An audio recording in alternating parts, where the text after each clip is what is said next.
bem o conteúdo da mensagem dele. Casa cheia, né? Nem para sentir que tá calor, né, sabe?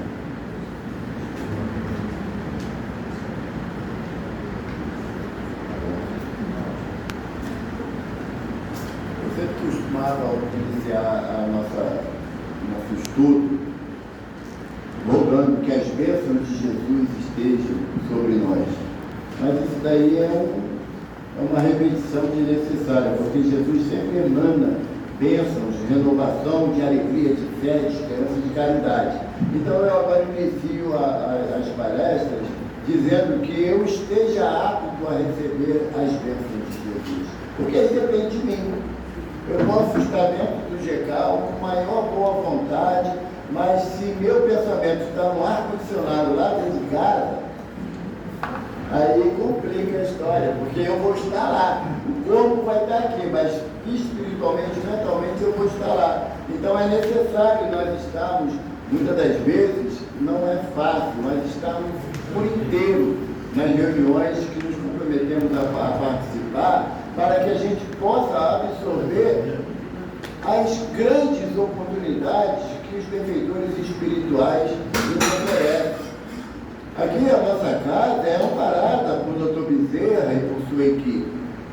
E aí, sentado ali o meu quase xará falando, eu lembrei de uma história de Dr. Bezerra, ainda encarnado, quando a Federação Espírita Brasileira funcionava na Rua da Assembleia, na casa de Augusto Elias, antes da sede histórica, porque a sede histórica Dr. Bezerra não conheceu, aquela da Avenida Passos 30, Dr. Bezerra não conheceu aquela sede encarnada, porque ele desencarna em 1900 e a sede ela é adquirida em 1910.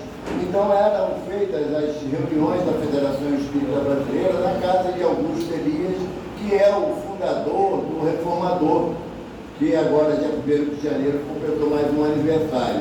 E terminada a reunião daquela noite, estava uma calçada da Rua da Assembleia, Dr. Bezerra, o Marechal Everton de Castro, o Major Viana de Carvalho, Dr. Dias da Cruz, o Augusto Elias, e estavam confabulando, porque, graças a Deus, o espírita não tem pressa de ir embora quando termina a reunião, né? Às vezes o dirigente quer fechar a casa e fica aquela conversa que não acaba, porque nos sentimos bem dentro da casa.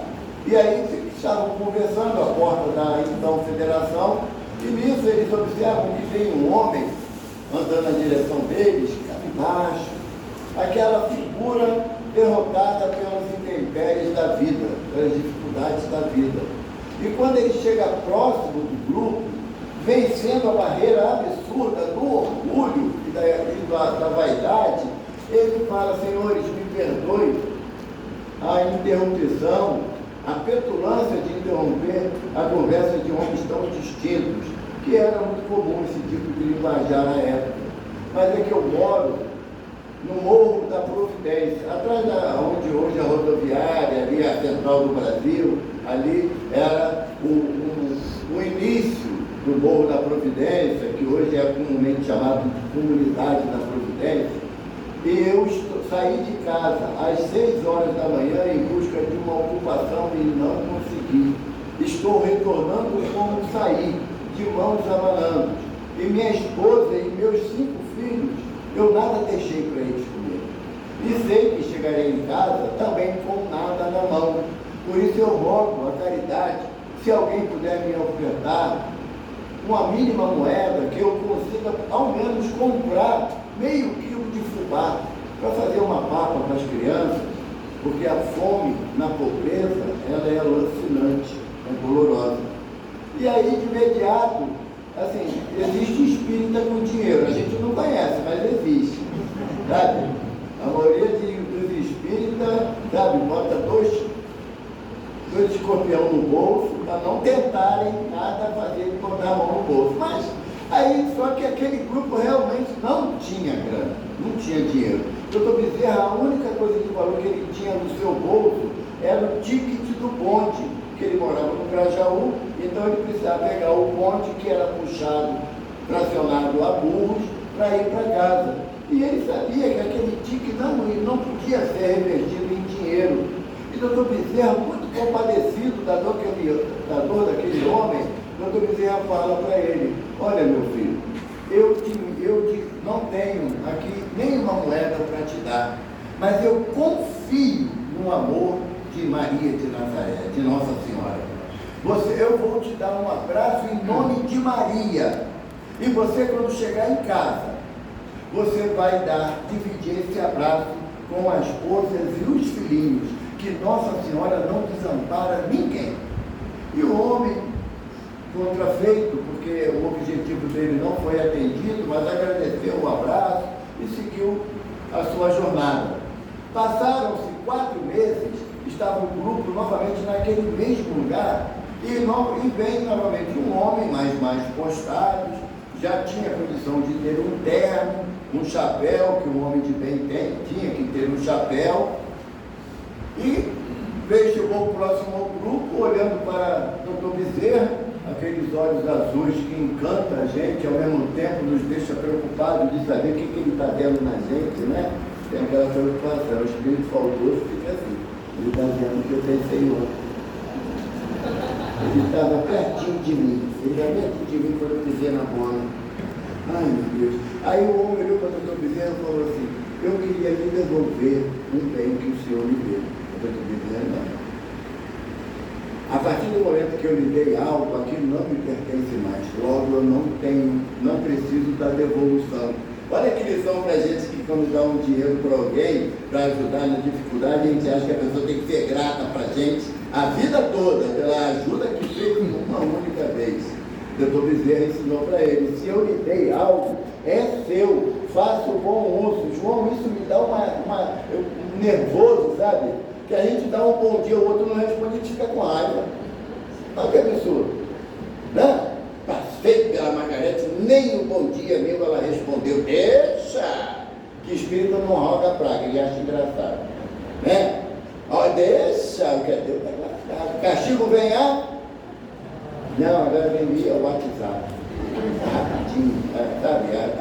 A consequência da nossa fala, dos nossos pensamentos, dos nossos desejos íntimos, eles são imediatos. Não fica aguardando não, né, Maria? A gente sabe disso, né? Então aí o doutor Bezerra olhou para o homem, disse o não necessário, e o homem falou: há 4 meses atrás eu passei aqui nessa rua, nesse horário, e disse aos senhores a minha dificuldade.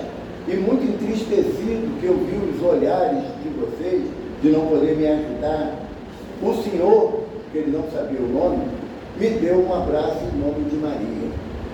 Eu fui embora com a barriga roncando, mas o coração aquecido. E chegando próximo já à minha residência, tem uma mercearia, aonde um senhor português era dono, e constantemente eu passava por ali e nunca tive coragem de pedir a ele um copo de fubá. Mas naquela noite, eu passando, eu vi que ele estava jogando água, lavando o salão. Eu pedi a ele: pelo amor de Deus, deixa eu lavar o salão para o senhor, e se o senhor me der uma cuia de fubá, é o pagamento que eu aceito para poder alimentar meus filhos. E o português olhou para ele, um certo desconfiado, bem desconfiado: quer trabalhar mesmo? Ele: não, eu não quero, eu preciso. Então vem cá. Levou ele nos fundos da mercearia, um depósito com várias sacas de cereais. Ele falou: enquanto eu estou lavando lá, você arruma esse depósito aqui para mim. Se você arrumar direito, eu te dou o que você me pediu. E o homem começou a lavar a mercearia com mais cadência, sem aquela pressa natural. E passaram-se 2 horas, ele foi lá atrás para ver o serviço do homem. Olha, Jorge, estava um brinco o depósito, tudo organizado por especiaria. Alguns ele conseguiu com um carvão escrever o nome na prateleira que era, uma organização primorosa. E o senhor, dono da mercearia, olhou e falou: poxa, que trabalho bem feito. Olha, o que você me pediu está lá no balcão. Você pode pegar e sair pela porta lateral que eu já fechei tudo. Quando o homem chegou à frente da loja, da mercearia, tinha um caixote de madeira com fubá, feijão, arroz, um pedaço de banha, um pouco de carne seca, e aí o homem falou para ele: essa noite Maria tocou meu coração, e eu decidi separar esse mimo para você. O homem caiu de joelhos, chorando, agradecendo a Nossa Senhora, e eu lembrei do abraço que o Senhor me deu em nome de Deus. E eu fui para casa. Quando eu cheguei em casa, a esposa desalentada, as crianças dormindo de fraqueza, a esposa ansiosa por tudo que eu levei, e preparou rapidamente uma alimentação, acordou os meninos, que eles ficaram eufóricos por poder comer algo substancioso. E no dia seguinte eu fui agradecer ao homem a bênção, porque ele abria a loja dele muito cedo. E o homem falou: eu prometi a Nossa Senhora que se você voltasse, eu te daria trabalho. E ele começou a trabalhar como auxiliar do homem naquele armazém. E passado 2 meses ele trabalhando religiosamente, fazendo tudo que era mandado, o patrão diz para ele: eu estou abrindo uma loja em Copacabana, você quer trabalhar lá como meu gerente? Olha a responsabilidade, você vai ter que abrir e fechar a loja, fazer todas as anotações, que naquela época tinha confiança de vender um caderninho, lembra disso? Um caderninho. E ele falou: o senhor pode confiar, eu darei a minha vida para poder fazer do jeito que o senhor quer. E eu estou voltando da loja de Copacabana, peguei um bonde até o centro da cidade e estava indo a pé para casa na certeza de encontrar o senhor aqui, nesse mesmo lugar. E eu lhe devolvo o abraço em nome de Maria. E a gente muitas das vezes recusa a oportunidade de dar um abraço na nossa esposa, no nosso marido, nos nossos filhos, nos nossos irmãos dentro da nossa. A nossa casa, lá em Jacarepaguá, Centro Espírita, a Casa do Caminho, Chico Xavier, lá é uma encrenca, sabe? João viu lá, sabe, né, gente? Chegou lá, tu vai ser abraçado, querendo ou não, gostando ou não, vai ser abraçado, porque o pessoal é igual o aranha, sabe? Segura assim, todo mundo assim, e você quer sair, não consegue, sabe? Por quê? Porque nós entendemos que muitas das vezes um abraço vale mais do que um dinheiro, vale mais do que um passe, porque o passe é intencional, o abraço é um passe do coração. Então nós entendemos lá na nossa casa que há uma oportunidade de você receber alguém e demonstrar a alegria que essa pessoa chegou, é um abraço. E é simples, baratinho, né? Nós temos um amigo lá, né, o Miguel Labolida. Ele, quando ele chegou lá na casa, abraçar ele e um poste era a mesma coisa. Não mexia nem o olho para não dar confiança. Hoje não, está sem vergonha, abraça todo mundo, beija. Por quê? Porque nós não aprendemos a ser fraternos um com o outro, a ter fraternidade com o outro. Porque quem entra daquele portão para dentro é todo mundo necessitado. Quando você entra ali e fala: eu não preciso de nada, aí a espiritualidade fala: traz tudo, que ele precisa de tudo. Ele que ainda não tem noção disso. Que até para que a gente possa reconhecer a nossa dificuldade, nós temos que ter um olhar diferenciado. Porque Jesus fala taxativamente para João, quando Jesus indo para Jerusalém, fala para os discípulos: eu vou para Jerusalém e preciso comer essa Páscoa com vocês. Aí os discípulos falaram: nós também vamos, Senhor. Aí Jesus falou assim: mas eu tenho que passar pela Samaria. É como se eu falasse assim para minha esposa, para minhas 2 irmãs que vieram comigo: olha, eu vou para Maricá fazer palestra, eu moro em Jacarepaguá, mas eu tenho que passar em Friburgo primeiro, a pé.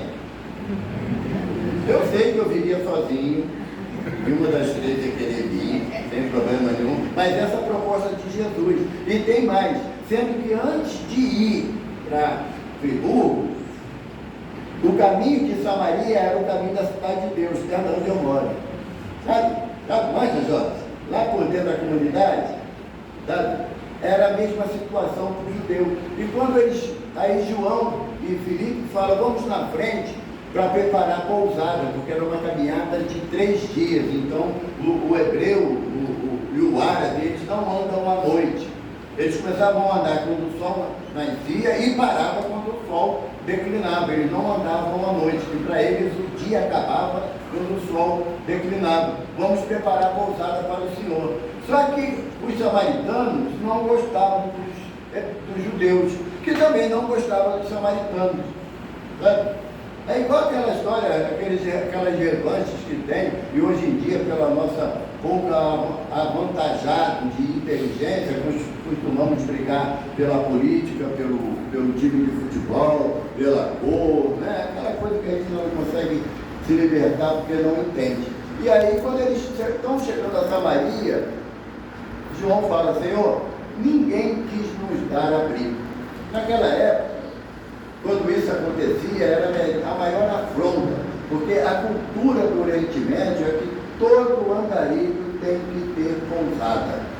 Evidentemente que hoje em dia não teríamos condições de fazer isso, mas naquela época era padrão daquele povo, era conhecido daquele povo. E quando alguém recusava da pousada, olha só, Jader, aquele que precisava da pousada podia rogar a Deus que viesse um raio naquela casa e matasse todo mundo, que era punição. Eles entendiam que era assim. Aí João o que faz? Senhor, só que a gente pega fogo, peça fogo do céu, vai acabar com todos os samaritanos? Beleza, resolveu o problema, não tinha mais quem me prestava. Aí Jesus fala para João: eu vim para salvar e não para eliminar. Eu vim para os doentes, pois os sãos já pertencem ao Pai que está no céu. Então todos nós estamos na categoria de espíritos moralmente doentes, porque estamos distanciados da prática do bem, do amor e da caridade fraterna. Eu falava com a minha esposa sentada ali, que às vezes a gente prepara, né, um estudo baseado no texto. O meu estudo, como está aqui no quadro, não turbe o vosso coração. Isso está lá no Evangelho de João, no capítulo 14, do versículo 1 a 3. E o texto é assim: palavra de Jesus: não se turbe o vosso coração, crede em Deus, crede também em mim. Há muitas moradas na casa de meu Pai. Se assim não fosse, já eu vos teria dito, pois me vou para vos preparar o lugar. Depois que eu me tenha ido e que vos houver preparado o lugar, voltarei e vos retirarei para mim, a fim de que onde eu estiver, também vós aí estejais. Eu tinha combinado com a Jojo que a palestra ia ser de 4 horas, porque isso aí para falar isso tem que ser um seminário, né? Mas como hoje é sábado, ninguém trabalha amanhã, né? A gente pode ir falando o tempo que for necessário. Mas eu sentado ali refletindo, aí o irmão da casa falou assim: não, eles botaram o título ali, não turbe o vosso coração, fala só disso. O que eu faço com o resto que eu estudei? Guarda para tudo. Não, senhor. Né? Então, o tema não se turbe o vosso coração, como está aqui no quadro, é que vai ser a tônica da nossa conversa nessa tarde e noite. Por quê? Que não se turbar o coração, não trazer confusão, desespero para a gente diante de uma dificuldade. E quando a gente fala diante de uma dificuldade, nós temos que lembrar um detalhe: a terra é um plano de prova e expiação. Não dá para ser feliz na terra na forma que nós entendemos a felicidade. Não dá. Francisco de Assis, andando pela região da Úmbria, no inverno europeu, que era coisa bastante complicada até os dias de hoje, ele ia com 2 discípulos dele. E para que nós nos lembramos, qual era a vestimenta comum de Francisco de Assis? Uma sandália trançada, né, de couro, uma túnica bem gastadinha, uma corda amarrada na cintura, porque ele se sentia preso a Jesus. E só. Imagina você andar hoje, aqui em Maricá, o dia todo na rua de terno e gravata, para lá e para cá. E aquele sapato, Vulcabras, lembra do Vulcabras da época de escola? Lembra? que cozinhava o pé da gente, né? A gente tinha vontade de meter o pé dentro do tanque de água, né? Imagina, felicidade total, né? Então Francisco vinha andando por uma região deserta, um frio medonho, e Francisco sempre entendia que toda a criação de Deus tinha como benefício o homem. O objetivo da criação de Deus é o homem. Então, se estava frio, Deus entende que o frio é benéfico para o homem. E ele andando tranquilamente, junto com os discípulos, e visualizam ao longe uma construção. Chega lá, próxima à construção, eles veem que é um mosteiro. Um convento e um mosteiro. Olha que felicidade. Você na terra do nada encontra franciscano, né? Encontrou um mosteiro e um convento. O que eles falaram? Estamos salvos. Nossos problemas acabaram. Não é a organização Tabajara, mas nossos problemas acabaram. Quando chegaram à porta, eles bateram na porta com muita força. Pelo tempo, pela intempérie, era provável que não tivesse ninguém no pátio. E aí, depois de alguns longos minutos, abrem a portiola uma freira. E o irmão fala para ela: ô irmã, a paz do Senhor esteja convosco. E ela: que assim seja, que o amor de Maria vos abrace. Estamos eu, Francisco e o irmão Rogério. Aí ela falou assim: que Francisco? O Francisco, de Assis, nós somos de Assis. Aqui, no meio do nada. Está querendo me enganar? Fechou a portiola. Quando ela fechou a portiola, Francisco olhou para eles, tirou a túnica, ficou nu e começou a dançar. E aí eles falaram: enlouqueceu. Mas Francisco enlouqueceu diante da impossibilidade de ser acolhido. E aí falaram: pai, a túnica é pouca, mas bota ela assim mesmo, pai, por que estás dançando? E ele falou: porque agora estamos 100% na mão de Deus. Até agora dependíamos do abrigo de alguém que nos recusou, mas Deus nos ampara em todas as nossas necessidades.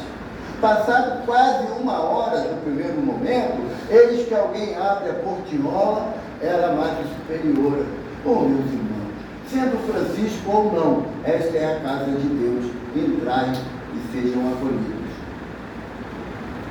Se é a primeira vez que a gente batiza aqui no portão do Geográfico Legal, e não aprecie para a gente, será que teríamos essa mesma confiança? Será que teríamos esse mesmo preparo moral e espiritual de saber que não abriram porque não era o momento de eu entrar na casa, não era o momento de eu ser amparado na casa? Por quê? Porque Deus está brincando comigo? Não, porque se diante das dificuldades que eu enfrento no meu dia a dia, o desespero é que me abraça ao invés da esperança, se a hora do desespero, a lágrima e o amargor daquele momento é maior do que a minha fé, algo está faltando. Algo está faltando.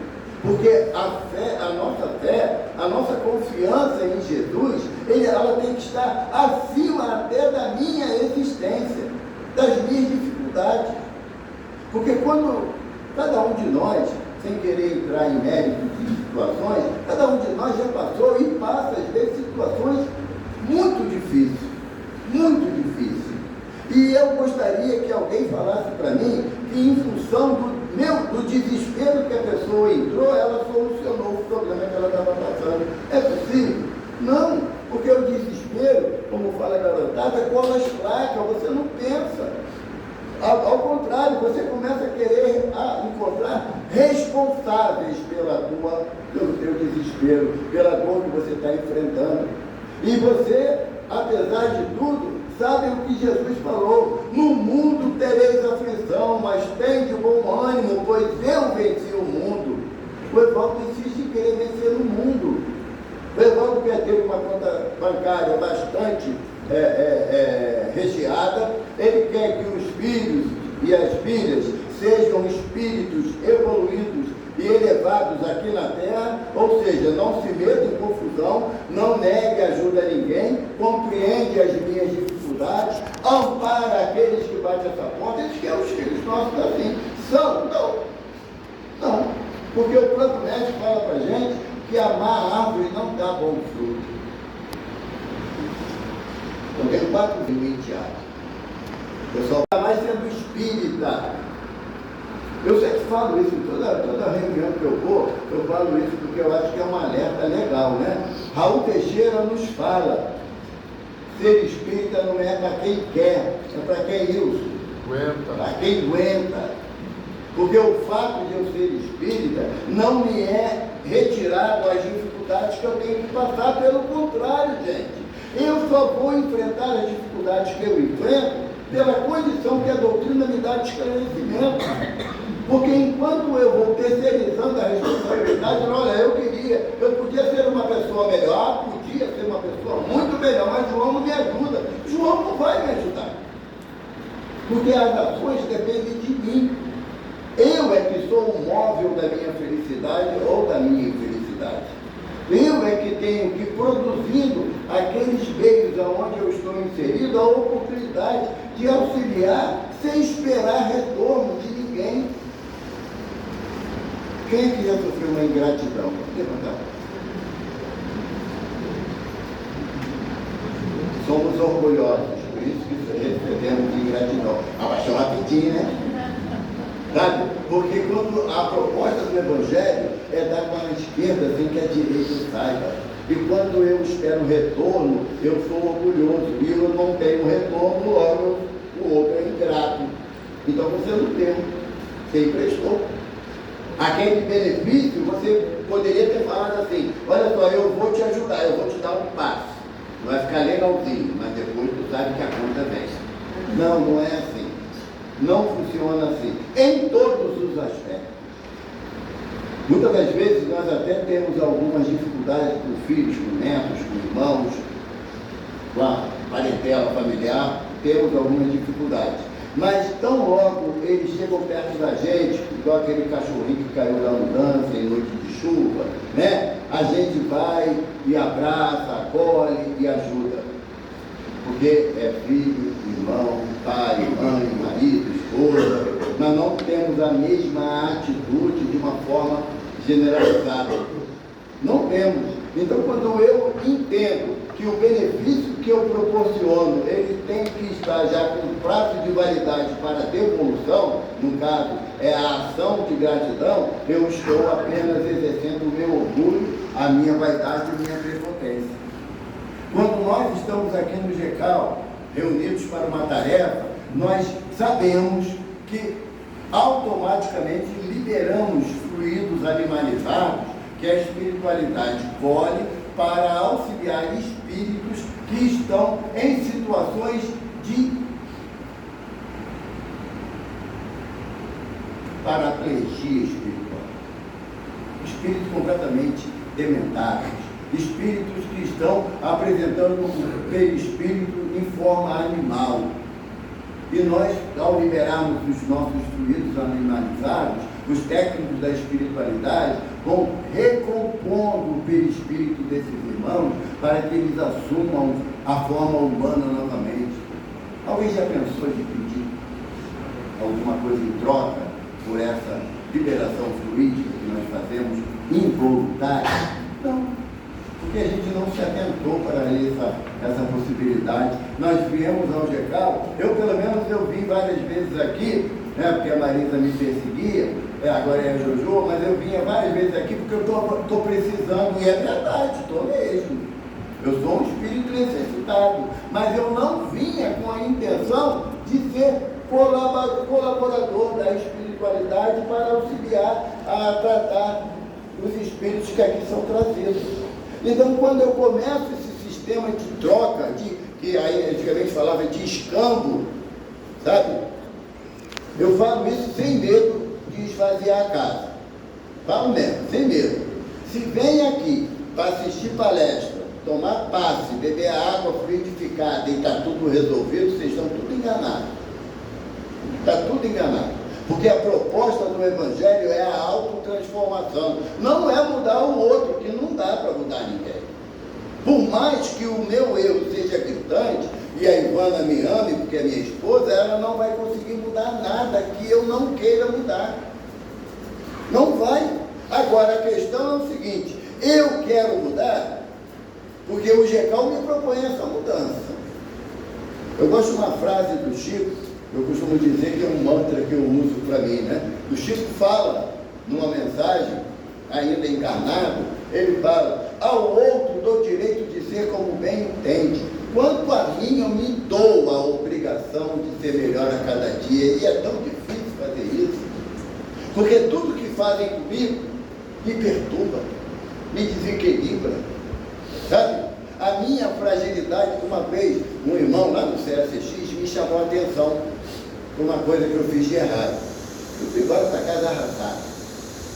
Não volto mais lá. Não volto. Pô, eu vou para lá quase todo dia, faço tudo que é possível. Um erro que eu cometi me chamou a atenção. Não volto mais não. Esse negócio de escutar espírito é complicado, né, Bia?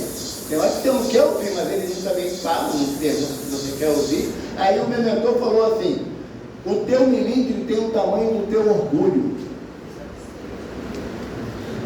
Aí eu falei, cara, escutei umas coisas esquisitas. Aí ele repetiu: é para tu.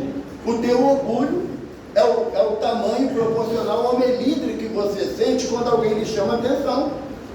O que você vai ter que fazer? Mudar o comportamento nesse sentido para não errar mais. Já que você é orgulhoso, faz tudo direitinho, que pelo menos ninguém vai te chamar a atenção. Mas o espírito inferior consegue fazer tudo certinho? Não. Você acerta uma coisa e erra 45. Daí a bronca vem dos 45 que você errou. Então essa luta, essa conta não vai fechar. Porque eu sinto dizer, eu não sei, alguém tem aqui algum espírito superior? Já? Se tiver, levanta a mão, eu sou louco para ver um. Todos nós somos espíritos em prova e expiação. Nós estaremos errando inúmeras vezes, mas sabe o que nos qualifica na condição de espírita? O desejo de acertar.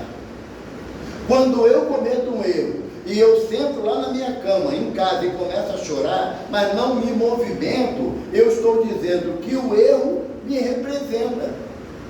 Aquele erro que eu cometi, ele é a síntese do Evaldo, quando não é verdade. Podem não acreditar, mas tem hora que eu acerto. Sabe, eu faço a coisa legalzinha. E é esse o meu objetivo. Porque Jesus, o Chico fala do Chico, né? Jesus não está preocupado com o que nós fizemos de errado, mas com o nosso desejo de acertar. Porque Jesus nos vê na condição de espíritos puros. Sabe, o olhar do mestre não vê a gente cheio das nossas mazelas. Ah, mas é impossível Jesus não ver as coisas que eu penso, que eu sinto. Ele vê. Mas só que para ele não é valoroso isso. Sabe, quando eu me perturbo de um jeito que eu engesso a minha vontade de mudança, aí a gente não ouve as palavras de Jesus. Nós nos entregamos à dor e à vergonha do erro. Mas esquecemos que o mestre fala assim: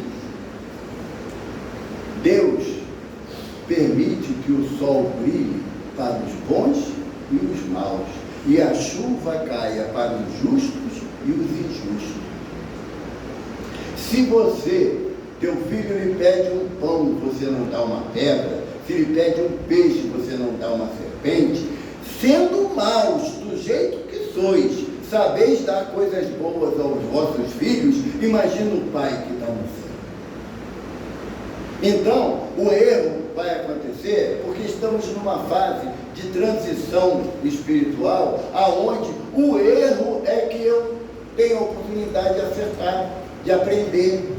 Hoje eu sei que chutar a parede dói pra caramba, então nem passa pela minha mente chutar a parede. Eu quero chutar o Wilson, mas ele é bobo, corre. Entende? Então nós temos que começar a modificar as nossas atitudes, porque tem um filósofo que ele falou que o ser humano é o único animal que repete as mesmas ações querendo resultados diferentes. Já viu na natureza? Os animais, né, assim, os leões, as leoas, que são responsáveis pela caça, elas fazem toda uma estratégia de caça. Quando a caça foge, elas se reúnem e mudam a estratégia. Aquela não deu certo. E a gente não. A gente ainda, que Jesus ampare nosso irmão Jorge Lobo, né, Zagalo, né, a gente ainda acha que o outro tem que nos engolir. Não tem. Não tem. familiar melhor, mais fraterno, aonde eu tenho alegria de voltar para casa em função das confusões que criamos, mas a culpa é de quem está lá, não é minha. Eu sou uma pessoa legal, se souber me levar, como se souber me levar? Vai fazer as minhas vontades, souber me levar, fazer as minhas vontades, aí eu sou legal para caramba? Não. Fazei ao vosso semelhante aquilo que quererias que vos fosse feito. É Jesus que fala para a gente. Eu não posso exigir que o estar bem vai depender da minha esposa, dos meus filhos, dos meus netos. Olha só como é que a frase é extremamente egoísta. Minha esposa, meus filhos, meus netos. Por que não são meu esposa, meu marido, nossos filhos, nossos netos? Por que não são? Porque essa ideia do egocentrismo, da posse, e olha que a gente está falando com espíritas, com posses que chega, que raia quase a loucura. Minha casa, eu não aceito que mude nada dentro da minha casa, não aceito. Vai ter que desencarnar. Vai ter. Ou melhor, na palavra de Emmanuel, vai ter que morrer, porque desencarnar é outra situação. E nós vemos, quem participa de reunião mediúnica, nós vemos espíritos dizendo que na minha gaveta ninguém mexe.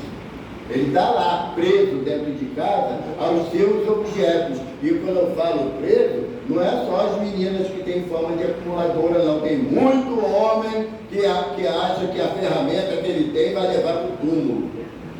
Então, é uma condição generalizada do ser humano. João, é para tu mesmo. É para tu mesmo. O jeito que quer correr na curva. Você bebeu água hoje? Não. Olha só, por favor. Eu fiz um seminário de 4 horas na Calota, falando sobre o bem-estar, e ele ainda fica vermelho. Sabe? Nós temos que mudar essa ideia, porque somos espíritas, acreditamos na continuidade da vida, ou seja, a vida não termina no túmulo, sabemos disso perfeitamente. Mas nós não aprendemos a mudar a linguagem, não aprendemos. Essa semana, uma jovem, né, de uma instituição que a gente vai lá aprender um pouquinho com as crianças de lá, que tem quadros neurológicos graves, ela encerrou a jornada na Terra, né, desencarnou. Aí alguém me ligou e falou assim: tu vai no enterro da Maria? Eu falei: não, eu vou no enterro do corpo da Maria, porque a Maria eu não vou enterrar lá de jeito nenhum. A gente não muda a linguagem, sabe? Aí uma jovem chegou para mim e falou assim: não, porque o meu espírito, não, bebê, tu não tem um espírito, você é um espírito. Sabe? Chega até a pouca vergonha quando fala assim, sabe? Porque a gente estuda, a casa não oferece cursos, estudos, não oferece? É chato, mais chato é ser ignorante, porque você tem que acreditar em tudo que ele fala. Se a proposta da Casa Espírita de nos oferecer cursos é seguindo a orientação do Evangelho segundo o Espiritismo. O Espírito de verdade fala para nós, lá no capítulo 6, o Cristo Consolador: espíritas, amai-vos, eis o primeiro mandamento. Pula essa parte, a gente não consegue. Já viu que para amar um ao outro é complicado pra caramba, né? A gente já não consegue. Mas instruir-vos podemos, porque é um ato intelectual. O fato de você ler um livro, arquivar as informações ali, é um ato intelectual. Agora, a parte do amor é aplicar aquilo que você leu, aqueles conceitos que você leu, você lê Paulo Estevam, chora pra caramba, mas não muda uma vírgula no teu proceder. Aí você depois diz que está perturbado, porque o mundo, que nem está lá, né, no Evangelho, Jesus fala: o mundo jaz no maligno. E como é que está falando? O mundo ainda não aceitou Jesus como guia e modelo, opta sempre pela prática do mal. O irmão foi preso porque assassinou a mulher, os filhos e o vizinho. Tem que morrer também. No Brasil não tem pena de morte, que absurdo. Espírita falar isso? Espírita falar isso? Chico muito doente, estava com quase 90 anos. E o Chico, eu gosto de falar isso, porque para poder tirar um pouquinho aquela imagem do Chico de santo, né? Chico tinha 2 esposas. E aí, não satisfeito, arrumou um amante. Aí o mineiro era irritado. E aí um dia ele estava lá cheio de dor, lá na cama, naquela posição fetal, né? Quando está com muita dor, a gente encolhe o corpo, e Emmanuel chegou e falou, o que acha? Ele falou assim, irmão, você não está vendo que as meninas estão brigando? Porque uma esposa era angina, a outra era o glaucoma, e a amante era o nervo ciático que estava inflamado. E ele falou, seu irmão, hoje elas estão brigando muito, está uma confusão. Aí o irmão falou assim, Chico, está difícil, né, meu filho? Ele falou, está muito. Quer ir para a cruz, Chico? Mas não, senhor, então não reclamo. Jesus, que nada merecia, foi para a cruz, por amor de nós.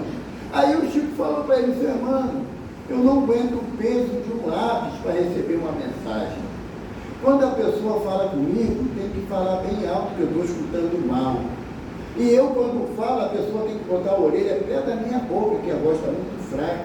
Não sirvo para mais nada, senhor. Ela falou, não fale uma blasfêmia dessa.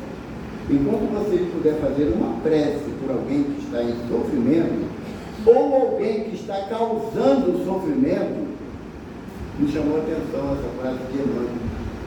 Porque eu até penso na prece por aquele que sofreu uma violência, que foi assassinado, ou que morreu num desastre, mas eu não penso naquele que causou o sofrimento.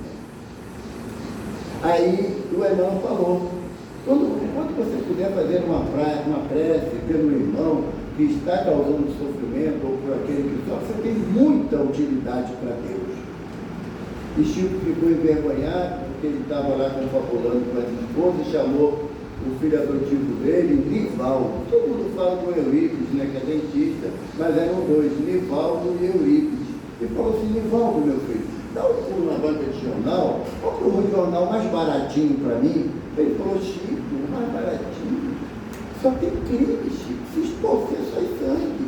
Ele falou, meu filho, mas quem sabe vem um nome do assassino e eu posso orar por ele.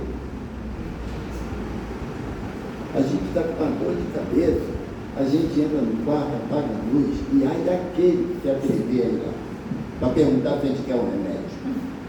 Então, não se turbe o vosso coração, é no sentido de que você, apesar das dificuldades que você enfrenta, você tem um Cristo que zela com você.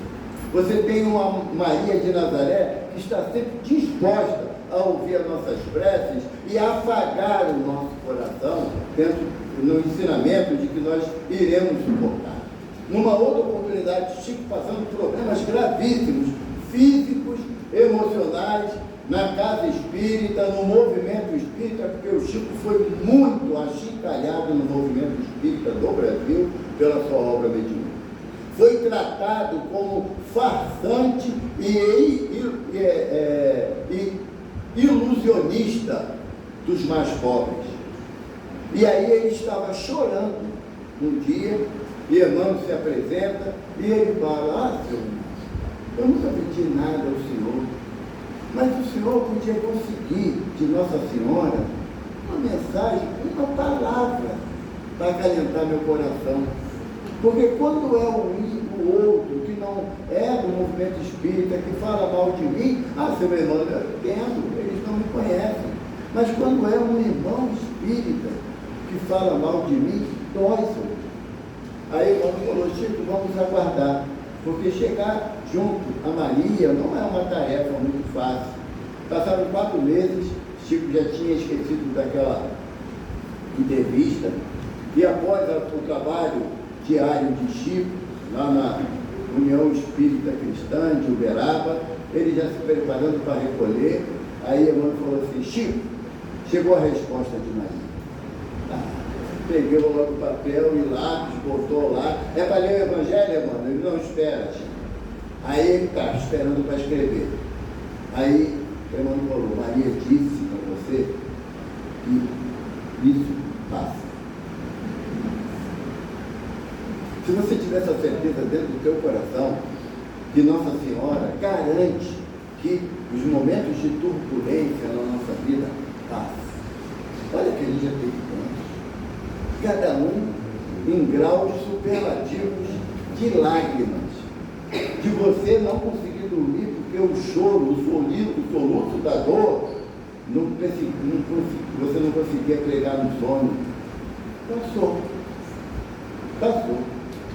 E aí o Chico pegou aquilo, ele pegou uma tampa de caixa de sapato, né? Porque Chico, ele não tinha muitos recursos financeiros, ele não tinha. E ele pegou com um carvão, porque o fogão da casa dele era lenha, um carvão, ele escreveu: isso passa. Prendeu na porta do quarto dele por dentro. Quando ele entrava no quarto chorando por alguma tristeza, ele fechava a porta do quarto e ele viu a placa: e isso passa. No determinado dia, Chico estava conduzindo as tarefas que eram peculiares para ele, que era um homem. O mano falou para ele: dormir mais de 4 horas por noite é luxo. A gente não dorme, e dormir 4 horas por noite a gente acorda mal-humorado, né? Chutando o cachorro, brigando com todo mundo. E Chico acordou um dia de manhã muito feliz, porque ele teve a oportunidade em espírito de visitar alguns corações raros, caros na sua vida. E ele acordou mesmo esfuziante. Quando ele levanta, que ele olha para a placa, isso passa. Porque temos momentos de dores, evidentemente difíceis, mas também temos momentos de alegria, que não se eternizam, como os momentos de dores também não. Agora, se eu não conter no meu coração a certeza de que Jesus está no leme da barca da minha existência, da minha vida, eu não vou ter condições de acordar amanhã, de iniciar um novo dia. Não vou ter, porque tem hora que o pau quebra, mesmo no ombro da gente. Mas será que Deus está castigando? Já sabemos que não, Deus é amor. Mas Deus anseia que nós aprendamos com os nossos próprios erros. E a melhor forma de sofrer menos é errar menos. É a melhor forma. Todos nós estamos a caminho da luz. Mas é uma luz íntima, cada um ilumina o seu passo. Eu não posso contar com a luminosidade de ninguém para guiar a minha trajetória. Eu tenho que produzir. Porque é Jesus que fala: vós sois luzes, fazei brilhar a vossa luz. Jesus fala uma outra frase que é muito importante para a gente. Claro, né? É dele. Se o teu olho é bom, todo o teu corpo é luz. Não tem hora que meu olho passou longe da possibilidade de ser bom. Por quê? Porque eu vejo no meu semelhante os erros que ele comete. E as minhas críticas são ácidas. São ácidas. Eu não dou o direito do arrependimento a ninguém, embora Jesus disse que os arrependidos são os que se salvam. Eu não dou. Faz uma vez para mim, é uma vez só que eu não dou chance para a segunda, não. A proposta do Evangelho é perdoar 70 vezes 7. Não é pela vida toda, não. É o mesmo erro naquele dia. Amanhã, domingo, a conta começa zerada. Você tem que começar, perdoei uma vez, duas, até 489, porque 7 vezes 70, 490. No dia. E aquele erro. Porque senão, as dificuldades que eu vou enfrentar vão me trazer grandes perturbações. E às vezes nós vemos irmãos na nossa casa que eles estão tantos anos, 20, 30 anos dentro da casa espírita, e uma dificuldade desequilibra a tal ponto de ele se afastar da casa. Quando na verdade nós viemos aqui para sermos tratados, não viemos aqui para ser curados de nada. Novamente Chico, não é? Ele tem uma dor muito grande. Ele chega perto de Emmanuel e fala: você não consegue um remedinho? Conhece tanta gente na espiritualidade, você não consegue um remedinho para poder me curar, não, seu Emmanuel? Emmanuel olhou para Chico e falou com todo carinho, a amor que ele tem: Chico, nós estamos preocupados de tratar você a cura para o futuro, para outra existência. Por quê? Porque se Emmanuel fala que a dor é o prenúncio da cura, mas a gente quer ser curado, mas não quer sentir dor. Então, a possibilidade que eu tenho de enfrentar as dificuldades da minha existência em qualquer âmbito está associado na minha fé em Jesus. Porque ele afirma: eu estarei convosco até o fim dos tempos. Gente, eu nunca vi um Jesus mentir, fazer proposta que ele não vai cumprir. Então, se eu acredito que estou numa casa que tem a tutela de Bezerra de Menezes, que quem aqui conhece a história do doutor Bezerra sabe que ele não teve momentos de facilidade na vida dele, não. Não teve, não. Depois de um trabalho diário, ele tinha 2 consultórios médicos, 2. Um na Rua da Assembleia e um na Dia da Cruz, ali no Meia. O Dia da Cruz era para atender os pobres. Na Rua da Assembleia ele atendia os ricos. E lá ele podia cobrar. Na Dia da Cruz ele não cobrava de ninguém. E depois de um dia exaustivo de trabalho, chega em casa à noite, e quando ele chega em casa, está a esposa. Doutor Bezerra teve 11 filhos, nos 2 casamentos que ele teve. 11 filhos. 6 desencarnaram em várias idades. 6. Quem é que tem estrutura emocional para isso? Para sepultar o corpo de um único filho. Chegou em casa, a filha caçula com uma febre resistente. A esposa apavorada, porque já tinha visto desencarnar alguns filhos. E ela virou e falou assim: Adolfo, eu não sei mais o que fazer. Já dei banho frio, botei compressa, nenhum remédio que a gente tem em casa fez efeito. Ele falou: vamos ver. Sentou ao lado da menina, nisso, bate na porta dele. E ele era um sobrado, a casa do era um sobrado. Ele desceu a escada, pediu a mulher para aguardar, era uma senhora, à porta da casa dele, em prantos. Doutor, disseram que o senhor é o médico dos pobres. Meu filho está ardendo em febre. Uma conhecida disse que era pneumonia dupla. Se o senhor não for, ele vai morrer. O doutor subiu a escada, virou para a esposa e falou: continua fazendo a compressa nela, eu vou atender o filho das mães. Ele morava no Grajaú. E a pessoa morava lá na Muda, lá no final da Tijuca. E ele foi a pé, tarde da noite. Voltou, já era de madrugada. Quando ele abre a porta da casa dele, ele percebe um silêncio, sabe aquele quando você está numa situação difícil, o silêncio te faz tremer. E ele subindo a escada pé ante pé, porque ele não sabia o que ia encontrar. E quando ele chega no quarto, está a esposa dormindo, a menina nos seus braços, ele coloca a mão e ela fresquinha, tem uma gota de febre. E ele fala: eu sei, Senhor, que tu zelas por todos nós. Muito obrigado. Jesus nos abençoe.